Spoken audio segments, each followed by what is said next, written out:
Good morning. आज हम देखेंगे लुईस थ्योरी। लुईस ने असीमित पूर्ति के सिद्धांत का प्रतिपादन किया था। डेवलपमेंट इकोनॉमिक्स आपका चल रहा है।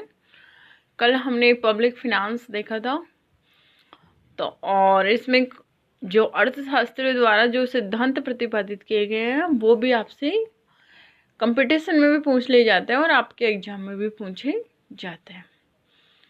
ठीक है, तो 1989 में नोबेल पुरस्कार से सम्मानित W.A. लुईस ने अपने लेख, मतलब इनका आर्टिकल था, economics development with unlimited supplies of labour में बताया कि किस प्रकार एक अल्प विकसित देश तेजी से विकास कर सकते हैं।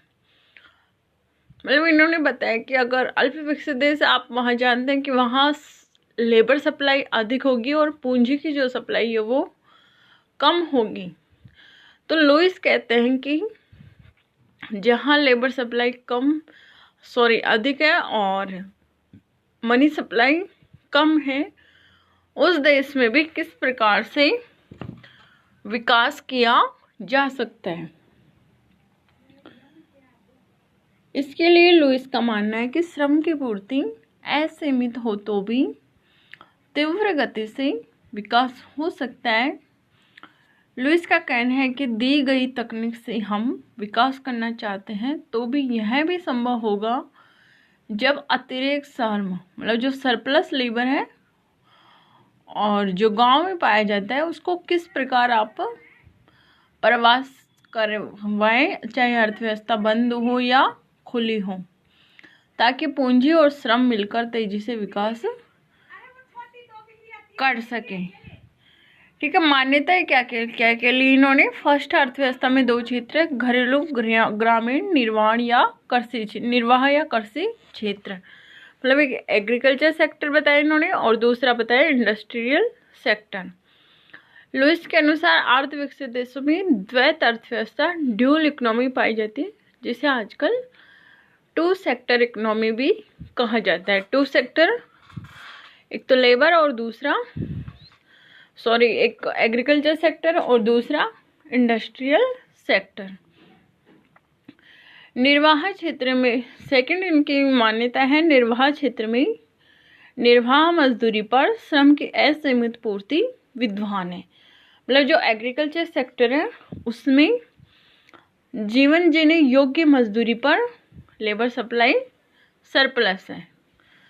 यह सिद्धांत प्रतिष्ठित जो सिद्धांत है उस पर आधारित है। एडम स्मिथ से लेकर मार्क्स तक के अर्थशास्त्रियों की यह मान्यता थी कि जीवन निर्वाह मजदूरी पर श्रम की असीमित पूर्ति पाई जाती है। मतलब जीवन निर्वाह जो मजदूरी होती है उस पर क्लासिकल भी मानते थे कि श्रम की असीमित पूर्ति पाई जाती है। अर्थव्यवस्था में उपलब्ध श्रम अकुशल है। अर्थव्यवस्था में विद्यमान जनसंख्या की अपेक्षा पूंजी तथा प्राकृतिक साधन न्यून होते हैं और जीवन निर्वाह क्षेत्र में मजदूरी का स्तर स्थिर रहता है तथा यह औसत उत्पत्ति के समान होता है। मतलब ये कह रहा है कि मजदूरी का जो क्षेत्र होता है, मजदूरी का जो स्थिर होता है एग्रीकल्चर सेक्टर या निर्वाह क्षेत्र में, वह स्टेबल होता है और किसके बराबर होता है? एवरेज प्रोडक्शन के बराबर। अगले इन्होंने मान्यता ली कि मजदूरी का उपभोग किया जाता है तथा लाभ का पुनः विनियोग किया जाता है। मतलब मजदूरी जो मिलती है और निर्वाह स्तर के बराबर है, मतलब जीवन निर्वाह के लिए वो आवश्यक है, तो उसका क्या किया जाता है? डायरेक्ट कंजप्शन, उसमें से सेविंग नहीं की जाती। जबकि जो लाभ होता है, प्रॉफिट होता है, उसको पुनः इन्वेस्ट किया जाता है। अगले इनकी मान्यता है कि पूंजी निर्माण आर्थिक विकास की चाबी है। मतलब कैपिटल फॉर्मेशन आर्थिक विकास के लिए आवश्यक, और वो कैसे होगा? जब आप प्रॉफिट को इन्वेस्ट करेंगे। दोनों ही क्षेत्रों में मुक्त अंतःक्रिया, मुक्त प्रवाह पाई जाती है।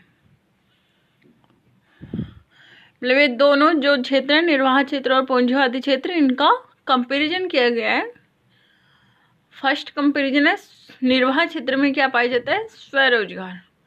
अतः यहाँ छिपी हुई बेरोजगारी पाई जाती है। छिपी हुई बेरोजगारी का मतलब ये होता है कि आपका अगर इकोनॉमिक्स की भाषा में इसको कहें छिपी हुई बेरोजगारी को, तो अतिरिक्त श्रमिक मतलब ऐसा श्रमिक अगर आप उसको हटा देंगे काम से, अगर मान लो किसी जगह 4 आदमी काम कर रहे हैं, अगर उनमें से एक आदमी को आपने हटा दिया, तब भी वो 3 आदमी भी इतना ही प्रोडक्शन करेंगे जितना कि पहले वो 4 मिलकर कर रहे थे। मतलब टोटल प्रोडक्शन पर कोई इफेक्ट नहीं पड़ेगा, है ना। तो इसका तात्पर्य क्या हुआ कि जो अतिरिक्त श्रमिक था या जो चतुर्थ श्रमिक था हमारे एग्जाम्पल में, उसकी मार्जिनल प्रोडक्टिविटी या सीमांत उत्पादकता 0 थी। तो आपसे कंपटीशन में या एग्जाम में इस टाइप से पूछा जाता है कि छिपी हुई बेरोजगारी का तात्पर्य है सीमांत उत्पादकता 0। पूंजीवादी क्षेत्र में मजदूरी रोजगार पाया जाता है, फलतः यहाँ श्रम की आवश्यकता रहती है। मतलब यहाँ तो श्रम की कमी है पूंजीवादी क्षेत्र में लुईस के अनुसार, और जबकि निर्वाह क्षेत्र में श्रम की अधिकता है। अगली इनकी मान्यता है श्रम की निर्वाह मजदूरी पर श्रम की असीमित पूर्ति पाई जाती है, और ये जो मजदूरी होती है वो किसके बराबर होती है? औसत उत्पादकता की। अगली इनकी मान्यता है पूंजीवादी क्षेत्र में कि मजदूरी सीमांत उत्पत्ति की, मतलब लुईस ये कह रहा है कि जो निर्वाह क्षेत्र या कृषि क्षेत्र है उनमें तो मजदूरी किसके बराबर होती है? औसत उत्पादकता की, जबकि जो पूंजीवादी क्षेत्र है उसमें मजदूरी होती है सीमांत उत्पादकता के बराबर। निर्वाह क्षेत्र में मजदूरी संस्थागत कारणों से प्रभावित होती है, जबकि पूंजीवादी क्षेत्र में मजदूरी बाजार द्वारा निर्धारित होती है। निर्वाह क्षेत्र यहाँ पुनः उत्पादक पूंजी का अभाव होता है, मतलब पुनः उत्पादक का मतलब होता है कि यहाँ बचत नहीं होती, ठीक है। जबकि जो पूंजीवादी क्षेत्र में पुनः उत्पादक मजदूरी पर्याप्त पूंजी पर्याप्त है। निर्वाह क्षेत्र यहाँ पूंजी की कमी है तथा उत्पादन तकनीक परंपरागत है। पूंजीवादी क्षेत्र में श्रम की कमी है तथा उत्पादन तकनीक आधुनिक है।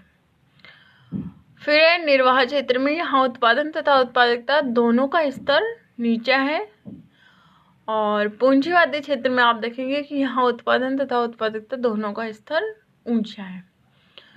निर्वाह क्षेत्र में यहाँ उत्पादन उपभोग के लिए होता है और सीमांत उत्पादन 0 होने के कारण लाभ की अवधारणा नहीं होती है।